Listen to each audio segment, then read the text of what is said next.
Hi friends, welcome to Kavya Nayana cooking channel. ನಾನು ಸುಷ್ಮಾ. ಬನ್ನಿ, ಇವತ್ತು ಮಾವಿನಕಾಯಿನ ಬಳಸಿ ಪಪ್ಪು ಯಾವ ತರ ಮಾಡೋದು ಅಂತ ತೋರಿಸ್ಕೊಡ್ತಾ ಇದೀನಿ. ತುಂಬಾ ಸುಲಭವಾಗಿ ಮಾಡ್ಕೋಬಹುದು. ಈಗ ಮ್ಯಾಂಗೋ ಸೀಸನ್ ಇರೋದ್ರಿಂದ ಮಾವಿನಕಾಯಿಯಿಂದ ಏನೇನೆಲ್ಲ ಮಾಡಬಹುದು ಅಂತ ಒಂದೊಂದಾಗಿನೇ ನೋಡ್ಕೋತಾ ಹೋಗೋಣ ಫ್ರೆಂಡ್ಸ್. ಇವತ್ತು ನಾನು ನಿಮಗೆ ಮಾವಿನಕಾಯಿನ ಬಳಸಿ ಮಾವಿನಕಾಯಿ ಪಪ್ಪು ಯಾವ ತರ ಮಾಡೋದು ಅಂತ ತೋರಿಸ್ಕೊಡ್ತಾ ಇದ್ದೀನಿ.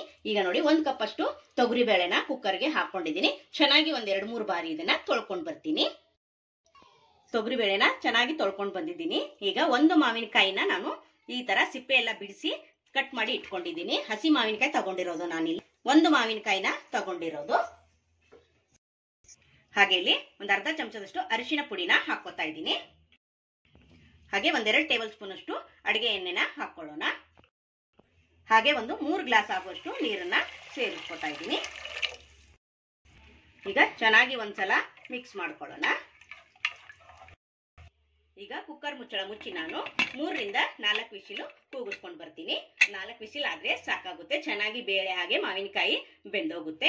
ನಿಮ್ಗೆ ಆಮೇಲೆ ನಾನು ವಿಸಿಲ್ ಆದ್ಮೇಲೆ ತೋರಿಸ್ಕೊಡ್ತೀನಿ. ನೋಡಿ, ಇವಾಗ 4 ವಿಸಿಲ್ ಆಗಿದೆ. ಇವಾಗ ಓಪನ್ ಮಾಡ್ತಾ ಇದ್ದೀನಿ. ಫುಲ್ ವಿಸಿಲ್ ಹೋದ್ಮೇಲೆ ಓಪನ್ ಮಾಡಿ ನೋಡಿ ಎಷ್ಟು ಚೆನ್ನಾಗಿ ಬೆಂದಿದೆ ಅಂತ ನೋಡ್ತಾ ಇದ್ದೀರಾ. ನೋಡಿ, ಮಾವಿನಕಾಯಿ ಹಾಗೆ ಬೇಳೆ ಚೆನ್ನಾಗಿ ಬೆಂದಿದೆ.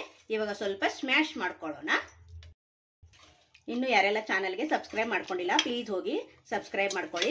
ಬೆಲ್ ಐಕನ್ನ ಪ್ರೆಸ್ ಮಾಡಿ ಆಲ್ ಅನ್ನೋ ನೋಟಿಫಿಕೇಶನ್ ಸೆಲೆಕ್ಟ್ ಮಾಡ್ಕೊಂಡ್ರೆ ನಾವು ಹಾಕೋ ವಿಡಿಯೋ ಎಲ್ಲ ಮೊದಲು ನಿಮಗೆ ಬರುತ್ತದೆ ಫ್ರೆಂಡ್ಸ್. ಆಗ ಎಲ್ರಿಗಿಂತ ಮುಂಚೆ ನೀವೇ ನೋಡಬಹುದು. ನಮ್ಮ ವಿಡಿಯೋಗಳು ನಿಮಗೆ ಏನಾದರೂ ಯೂಸ್ಫುಲ್ ಅನ್ಸಿದ್ರೆ ನಿಮ್ಮ ಫ್ಯಾಮಿಲಿ ಫ್ರೆಂಡ್ಸ್ಗೆಲ್ಲ ಶೇರ್ ಮಾಡಿ. ಆದಷ್ಟು ಸಿಂಪಲ್ ಆಗಿ ರೆಸಿಪೀಸ್ನ ತೋರಿಸ್ಕೊಡ್ತಾ ಇರ್ತೀನಿ. ನಿಮ್ಗೆ ಯಾವುದಾದ್ರೂ ಉತ್ತರ ಕರ್ನಾಟಕ ರೆಸಿಪಿ ಬೇಕಂದ್ರೆ ನನಗೆ ಕಮೆಂಟ್ ಬಾಕ್ಸಲ್ಲಿ ಕಮೆಂಟ್ ಮಾಡಿ, ನಾನು ನಿಮ್ಗೆ ಅದನ್ನ ಮಾಡಿ ತೋರಿಸ್ತೀನಿ.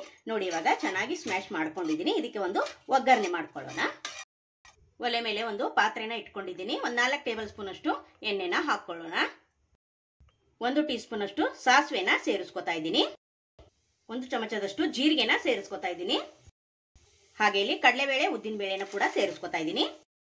1 ಬ್ಯಾಡಗಿನ ಮುರಿದ್ಬಿಟ್ಟು ಹಾಕೋತಾ ಇದ್ದೀನಿ. ಸ್ವಲ್ಪ ಕರಿಬೇವು ಕೂಡ ಸೇರಿಸ್ಕೊಳ್ಳೋಣ. ಚೆನ್ನಾಗಿ ಫ್ರೈ ಮಾಡ್ಕೊಳ್ಳೋಣ ಸ್ವಲ್ಪ. ನೋಡಿ, ಹಾಗೆ 4 ಹಸಿಮೆಣಸಿನಕಾಯಿನ ಕಟ್ ಮಾಡ್ಕೊಂಡಿದ್ದೀನಿ, ಅದನ್ನು ಕೂಡ ಹಾಕೊಳ್ಳೋಣ. ಹಾಗೆ 1 ಬೆಳ್ಳುಳ್ಳಿನ ಜಜ್ಜಿ ಹಾಕೊಂಡಿದ್ದೀನಿ. ಹಾಗೆ 1 ಈರುಳ್ಳಿ ಕೂಡ ಸಣ್ಣದಾಗಿ ಕಟ್ ಮಾಡ್ಕೊಂಡು ಹಾಕೊಂಡು ಚೆನ್ನಾಗಿ ಫ್ರೈ ಮಾಡ್ಕೊಳ್ಳೋಣ.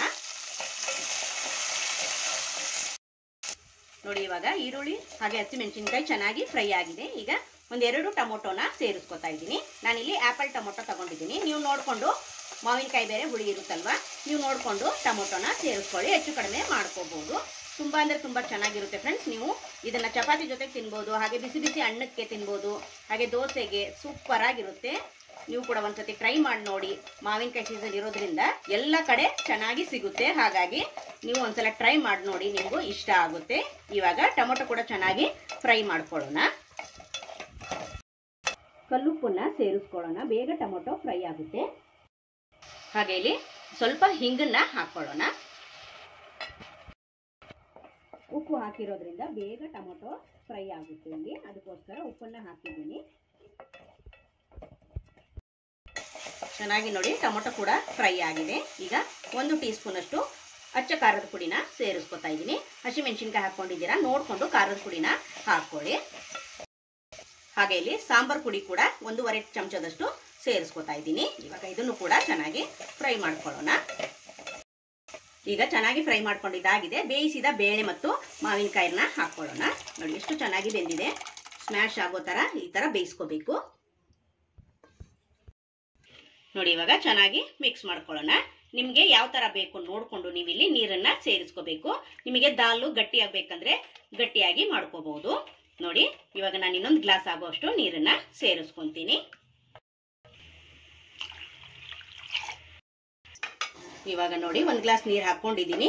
ನಾನು ಇಷ್ಟು ತಿಕ್ಕಾಗಿ ಮಾಡ್ಕೋತಾ ಇದ್ದೀನಿ. ಇನ್ನು ಕುದಿ ಬಂದ ಮೇಲೆ ಇನ್ನು ಗಟ್ಟಿ ಆಗುತ್ತೆ. ಯಾಕಂದ್ರೆ ತೊಗರಿ ಬೇಳೆಯಿಂದ ಮಾಡಿರೋದಲ್ವಾ, ಅದಕ್ಕೋಸ್ಕರ ನಾವು ಇನ್ನೊಂದು ಗ್ಲಾಸ್ ಆಗುವಷ್ಟು ಹಾಕೊಂಡ್ರು ಕೂಡ ಚೆನ್ನಾಗಿರುತ್ತೆ. ಯಾಕಂದ್ರೆ ಕುದಿ ಬರ್ತಾ ಬರ್ತಾ ಸ್ವಲ್ಪ ಗಟ್ಟಿ ಆಗುತ್ತೆ. ಅದಕ್ಕೋಸ್ಕರ ನೋಡ್ತಾ ಇದ್ದೀರಾ, ಈ ಹದದಲ್ಲಿ ಇದೆ. ನೀವು ನೋಡ್ಕೊಂಡು ಹೆಚ್ಚು ಕಡಿಮೆ ಮಾಡ್ಕೋಬಹುದು. ಚಪಾತಿ ಜೊತೆಗೂ ತಿನ್ಬೋದು, ಹಾಗೆ ಹಣ್ಣಕ್ಕೂ ಕೂಡ ಕಲಿಸ್ಕೊಂಡು ತಿನ್ಬೋದು. ತುಂಬಾ ಚೆನ್ನಾಗಿರುತ್ತೆ.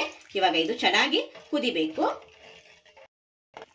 ನೋಡಿ, ಇವಾಗ ಚೆನ್ನಾಗಿ ಕುದಿತಾ ಇದೆ. ನೋಡಿ, ಗಟ್ಟಿಯಾಗಿದೆ ಅಲ್ವಾ. ನೀರೆಷ್ಟು ಹಾಕಿದ್ರು ಕೂಡ ನೋಡ್ತಾ ಇದ್ದೀರಾ. ಇವಾಗ ರೆಡಿ ಆಯ್ತು ನಮ್ಮ ದಾಲ್ ಪಪ್ಪು ಅಥವಾ ಮಾವಿನಕಾಯಿ ಪಪ್ಪು. ಇವಾಗ ಲಾಸ್ಟ್ ಅಲ್ಲಿ ಕೊತ್ತಂಬರಿ ಸೊಪ್ಪನ್ನ ಹಾಕೊಳ್ಳೋಣ.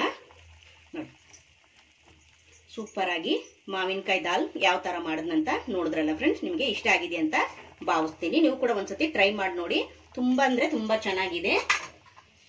ನೋಡಿ ಯಾವ ಹದದಲ್ಲಿದೆ ಅಂತ ತೋರಿಸ್ತಾ ಇದ್ದೀನಿ. ನೋಡಿ, ಕುದಿತಾ ಕುದಿತಾ ತೊಗರಿ ಬೇಳೆ ಅಲ್ವಾ, ಗಟ್ಟಿ ಬಂದ್ಬಿಡುತ್ತೆ. ಅದಕ್ಕೋಸ್ಕರ ನೀರನ್ನ ನೋಡ್ಕೊಂಡು ನೀವು ಹಾಕೋಬಹುದು.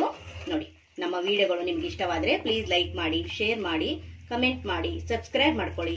ನಮ್ಮ ವಿಡಿಯೋ ನೋಡಿದ್ದಕ್ಕಾಗಿ ನಿಮ್ಮೆಲ್ಲರಿಗೂ ಧನ್ಯವಾದಗಳು. Thank you for watching.